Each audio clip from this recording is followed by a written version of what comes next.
Welcome to Sense and Sustainability, your podcast channel for sustainable procurement. We hope you like what you hear. Please go to www.iso2400.org for more information, learning resources, tools, and much more. Welcome to Sense and Sustainability, your podcast for sustainable procurement.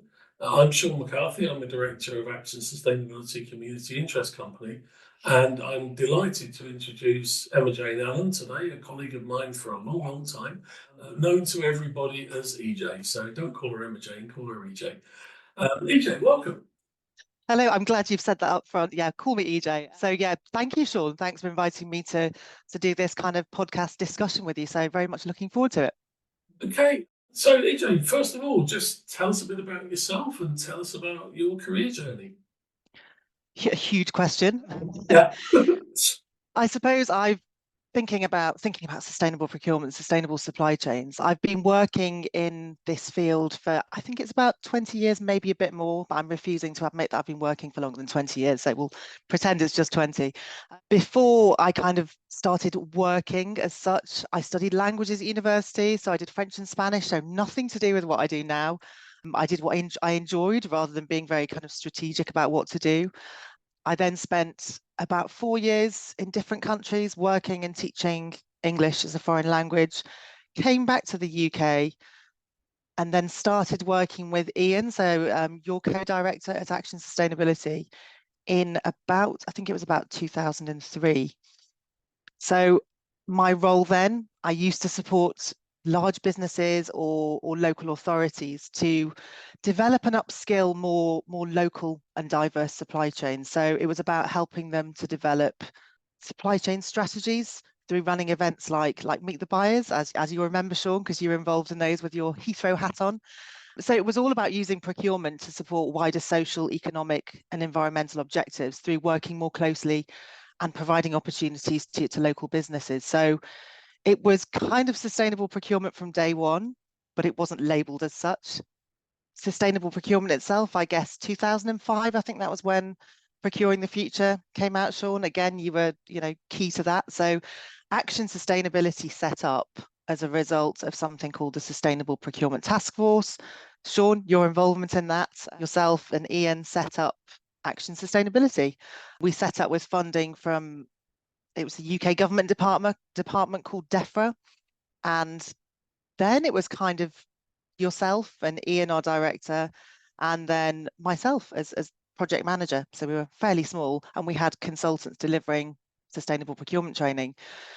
And I think for the first few years, it feels long, it may have been more than 2 years, but I think we spent a lot of time training central government departments on what on earth is sustainable procurement? What does it mean? In those days, people used to kind of say to me, is that just buying green stuff? And you'd kind of be like, well, not quite, no. And then you'd open up a big discussion. So that was back in 2003 when there were just 3 or 4 of us at Action Sustainability. Now there are, 60 employees, I think. And I would say that Action Sustainability is recognised as that global leader in sustainable procurement and supply chain management. Done lots of different roles over that time. My main focus now is modern slavery, so supporting businesses to identify, prevent, manage, mitigate the risks of slavery and labour exploitation in their operations and supply chains. Clearly, procurement has a huge role to play there. I'm sure we'll get to talk about that a bit more later on. But if I look at the different kind of roles I've had within Action Sustainability, I was the first project manager for what's known as the multi-award winning Supply Chain Sustainability School. I'm sure there've been podcasts with you, Sean, about the school. But for those of you who don't know, the school is a free virtual learning environment that aims to develop the sustainability knowledge and competence of everyone who works in or aspires to work in the built environment. That was set up in 2012. Is that right, Sean? Yeah. I think we had 7 funding partners then who kind of were like, yeah, let's do this. Let's collaborate to drive impact, to develop more sustainable supply chains. 1 year in, we won the Chartered Institute of Purchasing and Supply, the Best Sustainability Initiative, an overall winner in their Supply Chain Management Awards, which was a huge achievement. Fast forward to 2022, and we won the Queen's Award for Sustainable Enterprise. So various roles really that I've had within Action Sustainability. I've been the business manager, I've been senior project manager, I've led and facilitated some of the big collaborative groups within the school, so construction and the homes leadership groups. I guess I started to get more involved in the modern slavery side of things back in about 2014, 2015, when the Modern Slavery Act in the UK was coming. Everybody knew it was coming. And we had a group of UK house builders at the time who were saying, you know, through the supply chain sustainability school, saying, this is coming. We need to prepare for this. We need to prepare ourselves. We need to prepare the supply chain. So we did some work then on starting to understand the implications of the Modern Slavery Act for businesses and develop resources that they needed to help them address modern slavery risks. So that's a very kind of speedy summary of the kind of stuff I've been doing for the past 20 years. Brilliant, thanks, CJ. So I'm going to throw in a curveball now. So looking back on all of that experience, the various things that you've done, what's that experience taught you? What advice would you give to the young EJ? I mean, there's so many kind of pieces of advice. You know, do what you enjoy, go with what you're passionate about. You know, if you do that, then everything's so much easier. You know, do what you love, go with your gut, I would say. I'm a big believer in that. Go with what your gut instinct is telling you. Not necessarily all business decisions just go with your gut. Obviously, I don't mean that. I mean in terms of career pathways, what inspires you. Yeah, there'll be more things that come to mind, but I can't think of them right now. Okay, thanks, EJ. So if we can then fast forward a little bit, I mean, you said that the bulk of your work now is in modern slavery and human rights issues in supply chains, which are kind of sometimes the sort of the Cinderella issue that never quite gets to go to the ball because carbon always is always the first priority for people. But it is an important issue and something that we need to give more attention to, I think. So would you like to share a bit of your experience in that area? Yeah, very happy to. So again, a big question, and there's a million and one things I want to say, so I'll try and put some kind of order to it. I have two key roles at the moment. So I'm a senior consultant on modern slavery and labour exploitation and human rights. So I work with all sorts of businesses, sectors, government departments, local authorities to help them with their modern slavery due diligence, which is about identifying, preventing, managing, and mitigating the risks of modern slavery. And where you do find it, what are you doing to impact to support those people impacted? And it's about due diligence in their own organisations and their supply chain. So it's everything from setting up your sites to combat slavery, identifying and prioritising risk, developing strategies for embedding modern slavery and labour exploitation into that supply chain management. We do a lot of work on analysing kind of gap analysis. So speaking to a business and understanding what are you doing in all aspects of your business, you know, leadership and commitment, due diligence, monitoring and reporting, how are you supporting victims of slavery? And we produce action plans to help them identify where their strengths and weaknesses are. The other hat that I wear is I lead the Built Environment Against Slavery group, which is the largest anti-slavery collaboration in the UK in the built environment. So that's through the Supply Chain Sustainability School. Always a difficult one to say. That's really exciting because it's an opportunity to collaborate to drive real change, impactful change. We've got clients, contractors, supply chain, all in one room together. I was about to say talking, but it's not a talking shop with the school. We're very much action oriented. So it's about what do we need? What does the sector need? What does the supply chain need? And it's about developing tools and guidance to help. So, EJ, not everybody will be familiar with the concept of modern slavery and what it means to both public sector and business. So would you like to just expand a little bit on the challenges you see it? Okay, so I suppose back to basics.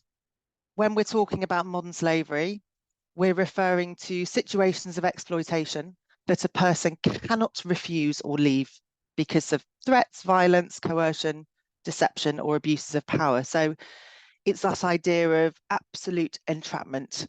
Rarely is that physical confinement, although that does happen, but it's where people are completely controlled by somebody else. Victims are typically targeted because they are vulnerable. So we have vulnerable people all over the world. We have plenty in the UK here on our doorstep. So the risks around modern slavery are growing quite simply because we have a growing number of people who are vulnerable. If you look at what's happening in the world, you've got global conflicts which are escalating. The impacts of climate change are worsening. And all of this is driving people to become displaced and vulnerable. And those vulnerabilities make them prime targets for exploiters and traffickers who they prey on that desperation. You know, as soon as the Ukraine war started, as soon as the Syrian war started, there would be traffickers on those borders promising a job, promising a way out. So if we think about this in terms of business, there's an estimated 50 million victims of slavery worldwide, and that's all over the world. There's an estimated 122,000 right here in the UK on our doorstep. And I think the figure, I'm trying to think, is this figure correct? But I think it's about 460 US billion dollars worth of products imported to G20 countries. So think about your supply chains, are at very high risk of containing modern slavery. So there are risks there. I would go as far as to say that any organization will have modern slavery somewhere in their supply chain.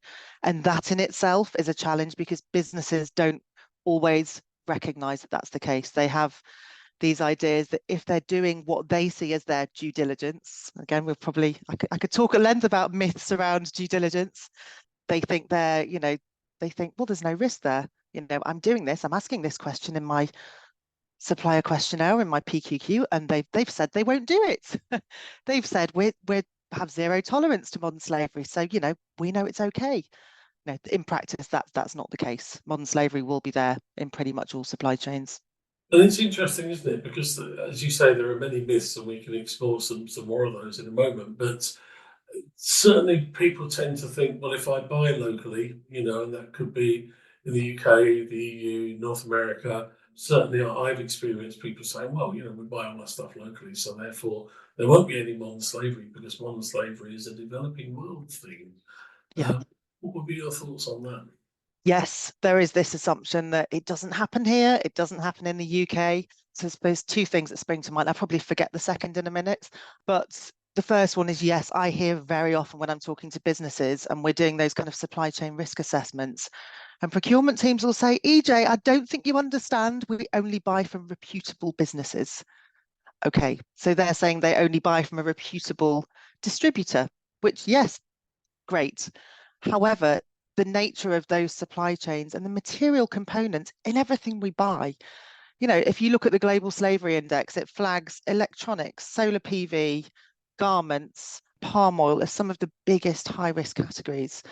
I would say that all of you on this podcast today, if you look around you and think about what's in your office and your house, it will all contain modern slavery. So those assumptions that, you know, just because we're buying from a UK supplier means we're low risk, I would say that's not the case. Thinking more practically about modern slavery in the UK here on our doorstep, I think I said there's about 122,000 people in the UK who are estimated to be in modern slavery. There are some really interesting case studies that you can have a look at, prosecutions, some of the biggest prosecutions in the UK, one of which is called Operation Fort. That was groundbreaking for me because it really shows how reputable UK businesses were infiltrated by organised crime groups. They infiltrated a whole range of different retail companies, manufacturing companies, waste management companies, and have a look at the report. It's called Operation Fort. The thing that sticks most in my mind is a story around a recruitment agency that was infiltrated by a crime group. They were running a huge account for a very large client. There was one lady in that recruitment agency who was the only Polish speaker in that organization, and she was part of the group. She was turning away genuine job seekers so that she could bring in the people who'd been trafficked. All of the people who were being brought into the agency who were trafficked were Polish. She was the only Polish speaker. So there, first of all, big risk when you have somebody with there's so much trust in one person. And she was turning away genuine job seekers. She was their go-to person for inductions, grievance, their supervisor. She was the go-to person for everything. Everybody thought she was amazing. In the report, it says very clearly that the client and the organization were shocked when they found out what she was doing, because she was considered employee of the year. You know, she was, and they described her as professional, quiet, softly spoken. So there's a big warning there around appearances can be extremely deceptive. So when you're trying to look at how you can identify, prevent, manage, and mitigate the risks of modern slavery, you need to kind of take away that, well, they look to be a reputable business, or they look to be a professional, decent person. You need to really kind of put on your detective hat. Does that make sense? I hope that answers the question a little bit. Yeah, it certainly does, because I mean, yeah, I think you brought out the point that this is a big organised crime issue, and traffickers will traffic people to the areas where they can make most profit from them, which is primarily Northern Europe and North America. Yeah. So, Yes. And so I hear it, on that point, I often hear people saying, well, we pay the real living wage in the UK, you know, above the legal limit. And, you know, some people will say, well, we pay the real living wage, EJ, so we know we're okay for slavery in our first tier supply chain. You know, that can be really profitable for organised crime gangs. It's that case of, how do you know that the money is actually getting through to the workers? Because so many of these people trafficked, they arrive in the UK, assuming we're talking about migrants here. Some of them will arrive in the UK, all of their documentation, their passports, everything will be taken from them. Bank accounts will be created in their own names. So on paper, everything looks as though they're getting the money, whereas in reality, it's going to the exploiters. But I also want to flag as well, every year, the top 3 British citizens are always in the top 3 nationalities reported to the National Referral Mechanism in the UK as victims of modern slavery. That very often links to things like drug trafficking, so issues to do with county lines and so on. But it is a myth that, you know, all victims of modern slavery are legal immigrants. That's absolutely not the case. And in Operation Cardenas, which is another expose and prosecution done here in the UK, where over 33 major contractors and developers in London and the Southeast, they were all infiltrated. They were reputable businesses. They had good policies and processes in place, but they were still infiltrated because the gangs use extremely sophisticated techniques. this is really interesting. You talk about sort of putting your detective hat on. So, from your perspective, what does good due diligence really look like? Okay, yeah, good question. And this is what the message that we're trying to get out there, because people don't understand what good due diligence is. There's so many myths out there. First of all, it's about thinking, how do you prevent, identify, manage, and mitigate the risk of modern slavery in both your own operations and your supply chain? How far down your supply chain? Right down the supply chain. We're not just talking about first tier or second tier. It's all the same kind of frameworks that you're thinking about when you're thinking about ISO 2400. It's about having that leadership and commitment piece in place. You know, your board actually really understanding why this is important, understanding the business drivers, as well as the fact that, you know, human rights shouldn't be something that's nice to have. It's kind of, you know, a moral imperative. It's about making sure there's resources allocated, that the risks of modern slavery are just considered as part and parcel of your organizational risk management approach, in the same way as climate and carbon, waste and so on, all should be considered. It's about having those competency frameworks in place. Very few organizations I speak to, when you kind of say, well, what's the deal? Have you identified which roles in your business need to understand modern slavery and their role in combating it? And very often it's yeah, we have a 20-minute video on what slavery is and how to spot the signs, and that's it. So it's about having those competency frameworks, because procurement people need to know different things to contract managers, to site managers. It's about having those interconnected policies. You know, if you've got Bob who deals with modern slavery, who sits in his modern slavery cupboard, that sounds a bit weird, you know what I mean? But he doesn't talk to the people who are involved in safety, well-being, EDI, then it's not joined up, because all of these people issues are interlinked. It's about everybody in your business understanding what modern slavery is, why it's important, and what their specific role is in helping address it. It's about embedding it through the procurement process. Again, that's why we're here today. And I'm sure every podcast you've probably done has focused on the critical role of contract managers and how very often sustainability issues are asked at PQQ stages, but then kind of forgotten in the contract management piece. So it's actually building responsibility for due diligence into those contracts and then monitoring and reporting on that and telling other people what you're doing. Good due diligence is about engaging stakeholders as well. And it's also about engaging survivors of modern slavery. Think about the remediation piece. I will bang on lots about how remediation is it's that piece that's very often forgotten in due diligence. So remediation is if you find victims of modern slavery, whether it's in your own operations, thinking back to the Operation Fort that we talked about earlier on, or in your supply chain, it's about being prepared to actually help support those people and those individuals impacted. And good remediation is a lot more than here's a load of dosh, that'll make you feel better. It's not like that. It's much more, people suffering from modern slavery will have, they'll be suffering from PTSD. There's all sorts of mental health challenges that they'll be having. So remediation is that critical part of due diligence as well. And all of this aligns with the Corporate Sustainability Due Diligence Directive in the EU. So CSDDD, as we refer to it, their approach to due diligence is exactly what I've just explained, which aligns with UN guiding principles, OECD, and so on. So I hope that helps a little bit. Yeah, thanks, CJ. It's not a coincidence, I suspect, that you've got a load of solar panels in your virtual background. Would you like to talk about your recent piece of work on looking at the industry for solar panels and some of the issues that you found there? Yeah.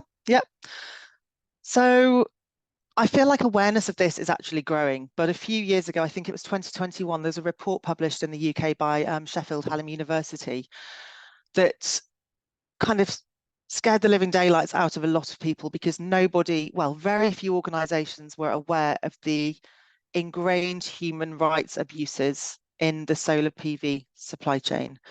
The report called In Broad Daylight, do go and have a look. And what it reported was that 95% of solar panels contain polysilicon, and an estimated 45% of that polysilicon will have gone through the Uyghur forced labor camps in the far west of China. It's in the Xinjiang Uyghur Autonomous Region. So again, apologies if everybody's thinking, I know exactly what that is, but I just want to make sure because I know from speaking to colleagues and friends, some people don't know about the Uyghur forced labor camps. It's a form of state-imposed forced labor where in that Xinjiang region of China, Uyghurs, other Turkic Muslim groups are being taken from their families and forced to go and work in these camps. There's allegations of sexual abuse, physical abuse, being children separated from families. And the UN has said this is crimes against humanity. So huge issues there. And unfortunately, solar PV has huge issues with a high percentage of the polysilicon in them coming from that region in China. So again, I lose track of time. I think it was about 2 years ago, we had a number of our clients and contractors, so some big utility companies, some local authorities, they're all saying to Action Sustainability, saying to us, what are we going to do about this? We don't know how to respond to this. We want to be able to say, well, there's no forced labor in our solar PV. Can we do that? So we decided, actually, let's do some research on this. Let's develop some guidance because procurers were saying, we want to be doing everything we can because we don't want solar PV with forced labor. So we developed some guidance that was launched last year on addressing modern slavery and labor exploitation in solar PV supply chains. It doesn't do what lots of people hope it would do when they open it. Lots of people open it and think, right, this is going to tell me how I can be sure there's no slavery in my supply chain. It doesn't do that. It talks about best practice. It's very difficult to say no forced labor in my solar PV because of the nature of all the different components in there. When you're talking about those material supply chains, traceability is a huge challenge. and it's been very well received. We were the finalists in the Edie Awards in the UK. We lost out to Primark, unfortunately. Don't get me started on that one. But what it's really helping industry do is understand the steps that they can take to help address this situation. There's no silver bullets, and it's about, it takes into account the size of their business, what leverage they have to influence change. Clearly, when we're talking about state-imposed forced labor, as is happening in China, that's one that's very difficult. We're not going to influence as businesses what's happening with the Chinese government. However, we have started to see some of those one of the large solar PV manufacturers has now closed down its facilities in the Xinjiang region and moved elsewhere.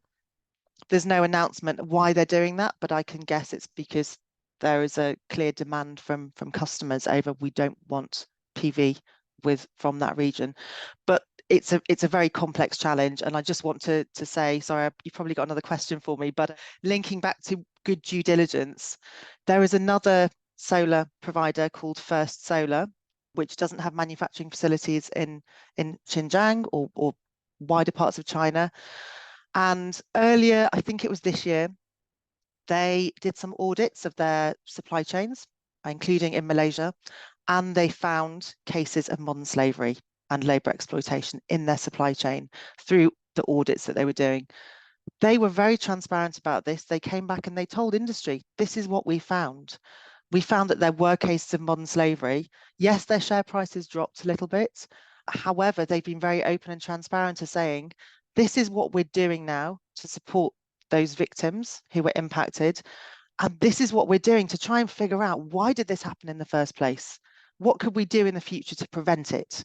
What can we learn? That's good due diligence. So many times I will read in sustainable procurement policies or modern slavery strategies, if we find slavery in our supply chain or labor exploitation, we won't work with them. That's not best practice. As you well know, Sean, you're very familiar with all of this, but it's something to shout about for me. But still, when I use the example of First Solar in webinars or in training, you can see people just thinking, has she gone mad? She's saying this is good. Like, why is she saying this is good? But this is the direction of travel. This is where we need to be getting to. Everybody acknowledging there's risks there, and we need to get better at finding them. And when we do, tell other people about them. Easy to say, much harder to do. I think that's a really important point about transparency, and I think the example from First Solar is a cracking one to say we found this, and this is what we're doing, and just be open about it rather than trying to brush it under the carpet, because that's what the criminal gangs want you to do. They want you to not say anything, and that just exacerbates the problem. So that's a fantastic point. Thank you. You mentioned a little while ago, quite a clear definition around modern slavery. So a person is in conditions of modern slavery if they have no choice, if they're forced to do what they do. But there are other labour abuses around the world that are not necessarily modern slavery, but there are issues of not affording people their rights as employees. They do kind of have a choice. They could walk away, but in some cases, economically, people can't. Yeah. Would you like to talk a little about that? Because there's more to human rights than purely modern slavery issues. Yes, and to be honest, actually, starting with, I don't know what the kind of geographic breakdown is of people who watch this podcast, but an example in the UK to start with, maybe during COVID, Boohoo, so one of the fast fashion companies based in Leicester, there was an expose about it. I think in the news they said it's modern slavery. It wasn't actually modern slavery, but it was where its workers were being forced to work for really low wages. I think it was about £3.50 an hour. They weren't given any PPE during COVID, and they were basically threatened, if you don't work, some of them were staying in the premises rather than going home. And they needed the money because that was what they needed to survive. So that's an example of, it wasn't modern slavery as such, because that's the most extreme form of exploitation. But they were very vulnerable people who were working there. And the idea, as you said, labor exploitation and modern slavery, they're intrinsically linked. Exploitation starts with things like discrimination, bullying, harassment. the more you experience those kind of behaviors, the more vulnerable you become, and the more likely it is that you could become a victim of slavery. On the Boohoo example, you may have seen this in the news, but there's a really interesting case at the moment where the investors are seeking £100 million worth in damages from Boohoo after the exploitation of workers in that supply chain, because during COVID, 40% of the share price value was wiped out. So the investors are now holding Boohoo to account for the exploitation of workers. Really interesting. I've not seen that before. There was another case last week or so where two luxury brands, two different ones, there was Lancôme, or however you pronounce it. I'm not into my luxury brands, but they'd found that there was severe cases of child labour in their jasmine supply chain for all the fragrances. It turns out a huge issue in jasmine. Again, it wasn't modern slavery, but it was child labour there. And there was an Italian subsidiary of Dior, so Christian Dior, luxury brand, where they found that there were 32 workers, I think, in Italy. The firm was subcontracted to Chinese-owned firms that worked in Italy, where they had 32 workers, and they were 32 victims of exploitation. They were made to sleep in their workplace to provide manpower 24 hours a day. The data showed that continuous day-night production cycles, including during holidays. There was evidence of safety devices having been removed from all the machinery to speed up operations. And I think the thing that was really striking was that the contractors charged Deal €53 for a bag that's sold at. Take a guess, Sean. What do you reckon that bag was sold at? With your experience of luxury handbags. I was going to say, I have absolutely Probably have as much idea as no I do. idea. Take a guess. Although I do remember years ago when I was at BEA, some members of my team were very impressed that one of the new directors turned up and she had an LV handbag. And I thought it's really nice. She's got a bag to keep her luncheon vouchers in. I have That's no about my idea. level of understanding of I all of this. couldn't even guess, possibly. €2,600. Oh, my word. 53 euros is what they're being paid, and €2,600. So it's that thinking about, are you putting economic pressure on your supply chain? Are you, you may not be directly involved in causing slavery, but are you contributing to that? Are you linked in some way to what's happening? Are you suddenly requesting really quick turnaround or really cheap prices? Because, that comes at a cost, and it's a cost of people's lives and quality of life. But yes, and if you think back to thinking about exploitation as well and risk, the garment workers in, sorry, was it yes, the garment workers in Bangladesh last year, the big strikes, that caused huge supply chain disruption issues. So there's that link there between labor exploitation, supply chain resilience, supply chain disruptions. Where you have instances of slavery or labor exploitation, it can disrupt operations. It can lead to production delays, damages that brand reputation. I think thousands of factories were forced to halt their production due to the protests. And these were factories that provided supplies to many of the global fashion brands. EJ, thanks very much for sharing your story, your history, and your fascinating career. I'm sure our audience are going to love it. This is part 1 of 2 of our podcast series with EJ. Thank you very much. Thank you for listening to our podcast on Sense and Sustainability. Please listen out for more episodes. For more information, learning resources, tools, and much more content on sustainable procurement, go to www.iso2400.org.